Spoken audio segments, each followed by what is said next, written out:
Next 9 news में आपका बहुत बहुत स्वागत है। मैं हूं आपके साथ अबरारुल हक रहमानी। गुजरात में इस समय अरविंद केजरीवाल के सियासी एंट्री के बाद भारतीय जनता पार्टी के लिए बड़ी मुश्किलें पैदा हो गई है और दरअसल अरविंद केजरीवाल लगातार एक के बाद एक जनसभाएं कर रहे हैं गुजरात में और भीड़ भी उसी कदर ज़्यादा देखने को मिल रही है। तो क्या इस बात से ये समझा जाए कि वो भीड़ अब वोट में भी परिवर्तित होती नजर आएगी या फिर भीड़ सिर्फ अरविंद केजरीवाल को सुनने के लिए आ रही है? दरअसल आप देखिए कि अरविंद केजरीवाल के गुजरात के दौरे करने के बाद से लगातार बीजेपी हाईकमान, बीजेपी प्रवक्ता तमाम तरीके के जो ताना बाना है वो पूरी तरीके से अरविंद केजरीवाल के ख़िलाफ़ लगा हुआ है और एक तरीके से भ्रष्टाचारी छवि बनाने की जो कोशिश है वो की जा रही है और लगातार कई नेताओं पर सीबीआई और ईडी के छापे भी मारे गए। तो कुल मिलाकर के ये समझा जा रहा है कि दरअसल बीजेपी इस बात से डर गई है कि अरविंद केजरीवाल अगर गुजरात में, जो कि भारतीय जनता पार्टी का गढ़ कहा जाता है और वहाँ पर लगातार 20-22 सालों से भारतीय जनता पार्टी की सरकार बनती आ रही है और ऐसे में प्रधानमंत्री नरेंद्र मोदी और अमित शाह का भी सियासी गढ़ है और वहाँ पर अगर अरविंद केजरीवाल की पार्टी मात्र 7-8 सीटें भी जीतती है तो फिर जनता के लिए एक बड़ा विकल्प तैयार होगा। ख़ास तौर से अगर विपक्ष की बात की जाए तो कांग्रेस पार्टी विपक्ष के रूप में मौजूद है, लेकिन उसके बावजूद भी आप देखिए कि जनाधार उनका इतना कमज़ोर है कि वो सत्ता में वापसी नहीं कर सकते हैं और विकल्प अब जनता के बीच बनने जा रहे हैं अरविंद केजरीवाल। इसी खास मुद्दे पर विस्तार से बात करेंगे और समझेंगे कि दरअसल इस बार गुजरात की सियासत में क्या सारी चीज़ें बदलती नजर आएगी और गुजरात की सियासत की तस्वीर क्या बदलेगी या फिर से एक बार बीजेपी सत्ता में वापसी करेगी। आज की खास तौर से अगर बात की जाए तो आज अरविंद केजरीवाल का बड़ौदा दौरा है और इस दौरे से पहले उन्होंने जो गंभीर आरोप लगाए हैं भारतीय जनता पार्टी पर और ये बात कही है कि दरअसल कई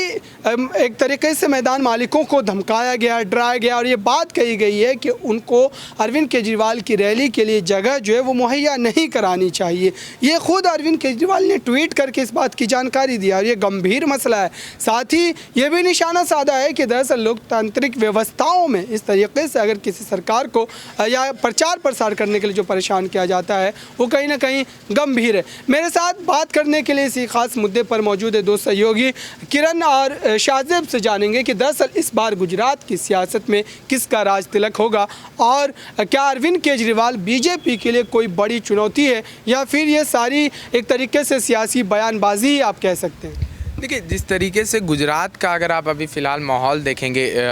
अबरार, तो देखिए जिस तरीके से गुजरात में 27 साल पहले से भाजपा काबिज रही है और उसके बाद जो है अब भाजपा को भी कहीं ना कहीं अरविंद केजरीवाल से डर लगने लगा, क्योंकि देखिए जनता से अगर जानेंगे तो जनता कहीं ना कहीं फ्रीबीज को पसंद कर रही है। जो अरविंद केजरीवाल जो कर रहे हैं, जो उन्होंने दिल्ली मॉडल सेट करके पंजाब में सरकार बनाई, उसके बाद जो अब पंजाब में करके उसको गुजरात में जो है लागू करना चाह रहे हैं, तो जनता कहीं ना कहीं इस चीज़ को पसंद कर रही है। और जो सॉफ्ट हिंदुत्व वोट बैंक है, देखिए भाजपा का जो वोट बैंक है वो कट्टर हिंदुत्व और सॉफ्ट हिंदुत्व। तो सॉफ्ट हिंदुत्व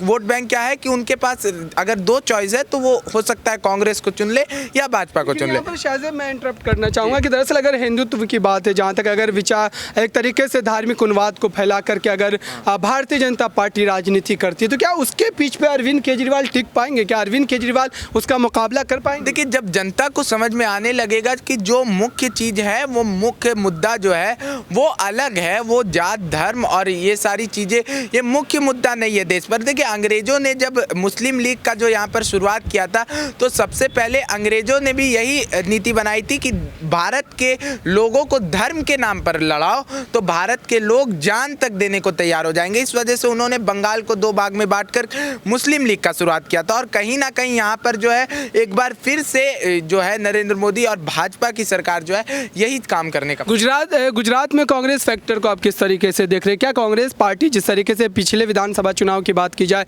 तो लगभग 72 सीटें उनके खाते में आई थी और एक अच्छा विपक्ष उसको कहा जा सकता है, लेकिन इस बार क्या अरविंद केजरीवाल के जाने की वजह से बीजेपी और कांग्रेस दोनों का नुकसान होगा? क्या दोनों के वोट बैंक में सेंधमारी अरविंद केजरीवाल की तरफ से? हाँ, देखिए कांग्रेस के वोट बैंक में तो सेंधमारी होगी। कांग्रेस का जो है आधा से ज़्यादा वोट बैंक जो है वो शिफ्ट कर जाएगा केजरीवाल के साथ। और भाजपा का, जैसा कि मैंने आपको कहा, सॉफ्ट हिंदुत्व वाला वोट बैंक वो भी कहीं ना कहीं जो है अरविंद केजरीवाल के पास शिफ्ट करेगा। बिल्कुल, मेरे साथ किरण है, इनसे जानते हैं कि दरअसल इनकी क्या राय है कि आने वाले समय में बीजेपी के लिए क्या बड़ी चुनौती बन पाएंगे अरविंद केजरीवाल, क्योंकि दिल्ली में उन्होंने अपने सियासत को साबित किया है, उसके बाद पंजाब में भी एक तरीके से उनको बहुमत की सरकार मिली है, क्योंकि पंजाब में भी ठीक इसी तरीके से कांग्रेस का गढ़ कहा जाता है पंजाब, और वहाँ पर कांग्रेस को एक बड़ी पटखनी दी गई थी अरविंद केजरीवाल की तरफ से। तो क्या इस बार भी जो भारतीय जनता पार्टी का गढ़ है गुजरात, वहाँ पर भी इस तरीके का खेल देखने को मिल सकता है? गुजरात जो कि भारतीय जनता पार्टी का गढ़ है, अभी ये मुकाबला जो इस साल के अंत में होने वाला है, ये बेहद ही रोचक मुकाबला होने वाला है। अभी तक ये मुकाबला सिर्फ दो पार्टियों के बीच ही होता था, लेकिन अब तब आम आदमी पार्टी ने भी एंट्री कर ली है, तो मुकाबला अब ज़्यादा बेहतरीन होगा और रोचक होता हुआ नजर आ रहा है। मुख्यमंत्री अरविंद केजरीवाल जो लगातार मुख्यमंत्री अरविंद केजरीवाल भी गुजरात की अगर हम बात करें तो गुजरात में लगातार अपने दौरे कर रहे हैं, लगातार जो योजनाएं हैं और वायदे हैं उनकी तरफ से किए जा रहे हैं, उनकी तरफ से साफ कहा जा रहा है कि एक बार आम आदमी पार्टी को गुजरात में आप मौका देखकर देखिए, जैसे कि पंजाब में हमने काम किया, दिल्ली में हमने काम किया, वो लगातार पंजाब मॉडल और दिल्ली मॉडल की बातें करते रहे हैं। तो ऐसे में अब ये देखना होगा कि भारतीय जनता पार्टी और कांग्रेस के लिए आम आदमी पार्टी कितनी बड़ी चुनौती उनको दे सकती है, क्योंकि भारतीय जनता पार्टी का गढ़ है गुजरात और लगातार प्रधानमंत्री नरेंद्र मोदी अपनी बारीकी से नजर बनाए हुए हैं गुजरात में, और गुजरात के जैसे अरविंद केजरीवाल अपना लगातार दौरे कर रहे हैं, तो प्रधानमंत्री नरेंद्र मोदी भी लगातार गुजरात के दौरे कर रहे हैं। लेकिन इस बीच कांग्रेस कहीं एक्टिव नजर नहीं आ रही है। सिर्फ एक बार ही राहुल गांधी का गुजरात में दौरा हुआ था, उसके बाद से जो कांग्रेस। किरण, यहाँ पर अगर आप देखें कि जिस तरीके से जब चुनाव नज़दीक आते हैं तो इन तमाम मुद्दों को जो कि जनता से डायरेक्ट एक तरीके से सरोकार रखते हैं, उन तमाम मुद्दों को एक तरीके से गायब कर दिया जाता है और अलग ही तरीके के मुद्दे जो वो चुनाव में हावी हो जाते हैं। तो क्या अगर उस समय की बात की जाए, चुनाव जब नज़दीक होंगे, जब मतदान का समय नज़दीक होगा, तो उस समय भी क्या केजरीवाल की स्थिति इसी तरीके से बनी रहेगी, या फिर बीजेपी जो उनका एक तरीके से राजनीतिक पिच है, उस पिच पर अरविंद केजरीवाल कहीं से भी टिकते नजर नहीं आएंगे? तो कुल मिलाकर के आपको क्या लग रहा है कि अरविंद केजरीवाल भले ही शुरुआती समय में यहाँ पर हावी नजर आ रहे हैं, लेकिन आखिर में बाजी तो बीजेपी ही मार जाएगी? देखिए, ये कहना बहुत ही ज़्यादा मुश्किल होगा कि आम आदमी पार्टी गुजरात में अपना अच्छा एग्जिस्टेंस दिखा पाएगी, क्योंकि पंजाब में भी उन्होंने एकदम से ही अपना अच्छे से एग्जिस्ट नहीं हो पाई थी, तो ऐसे ही गुजरात में भी एक बार में तो वो नहीं आ पाएगी सत्ता में, ये तो एकदम लाउड एंड क्लियर है। लेकिन अगर हम बात करें कि मुद्दों की, तो देखिए जो अरविंद केजरीवाल है उनकी तरफ से स्वास्थ्य सुविधा को लेकर, शिक्षा सुविधा को लेकर, मोहल्ला क्लिनिक को लेकर, और जो किसानों को रोजगार देने की बात है वो कही गई है। और देखिए, ये वही अरविंद केजरीवाल है, तब यहाँ पर जो 3 कृषि कानून लाए गए थे केंद्र सरकार की तरफ से, तब सिंधु बॉर्डर पर, टिकरी बॉर्डर पर, ऐसे तमाम बॉर्डरों पर तब किसान बैठे हुए थे, तब अरविंद केजरीवाल ने एक बार भी जाकर उन किसानों का जायजा नहीं लिया था, उनसे बातचीत नहीं की थी। लेकिन अब यही अरविंद केजरीवाल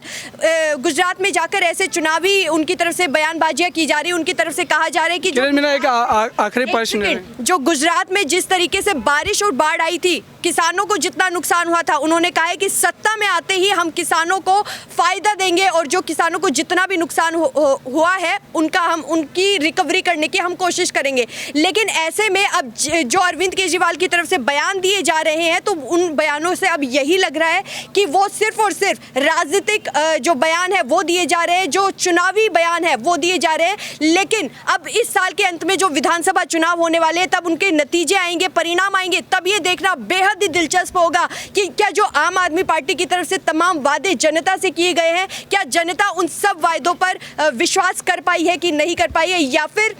भारतीय जनता पार्टी जो उनकी तरफ से लगातार रिकॉर्ड बनाए जा रहे हैं वो रिकॉर्ड बनाने में कामयाब रहेगी। बिल्कुल देखने वाली बात होगी। आपका बहुत बहुत शुक्रिया किरण, इन तमाम बातों पर रोशनी डालने के लिए और तफसील से अपने तमाम बातों को रखा है। लेकिन पूरी तरीके से आप देखिए कि चुनावी सभाओं में जिस तरीके से भीड़ इकट्ठी होती है, क्या वो भीड़ अरविंद केजरीवाल के समर्थन में अपने मतों का इस्तेमाल भी करेगी, या आने वाले चुनाव के नतीजे जो है वो बिल्कुल स्पष्ट कर पाएंगे? फिलहाल स्थिति जो है वो बीजेपी के लिए काफ़ी खतरनाक है और बीजेपी इस बात को लेकर के लगातार अरविंद केजरीवाल पर हमलावर है। फिलहाल इस खास कार्यक्रम में इतना ही। देखते रहिए ताज़ा तरीन खबरों के लिए नेक्स्ट 9 न्यूज़ को। धन्यवाद।